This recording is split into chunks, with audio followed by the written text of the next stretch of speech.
Hello বন্ধুরা, আমি আমার মেয়ে বেরিয়ে পড়লাম স্কুলে যাওয়ার জন্য। ওকে এভাবে টাকা দেবো, স্কুলে দুটো সস কিনবে।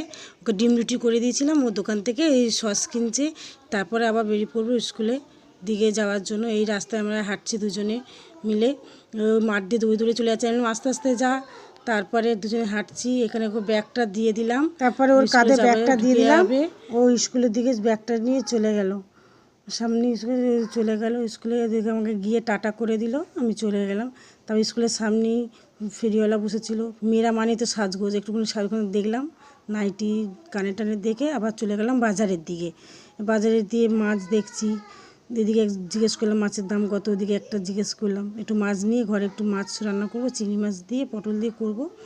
তারপর শাক টাক দেখছি, আবার শাকের এখানে চলে এলাম। কলমি শাক লাল শাক কত করে। তারপর এখান দিয়ে একটু চিংড়ি মাছ নিয়ে নিলাম, নিয়ে টাকাটা দিয়ে দিলাম।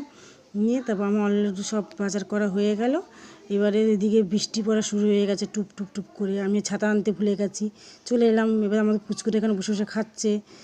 তো আমি বললাম কী খাচ্ছ তুমি? বলে আমি খাচ্ছি। বলে তারপর দাদুর কাছে বসে বলে চুল কাটতে। দাদু এদিকে ঝুলপিটা কেটে দিচ্ছে। তা ও কোনো দুষ্টু করে না, আমার সোনা বাচ্চাটা বসে রয়েছে। দেখো, চলো টাটা, দেখা হচ্ছে অন্য কোনো ভিডিও। পুচকিটার জন্য সবাই একটু লাইক করে দিও। ওকে।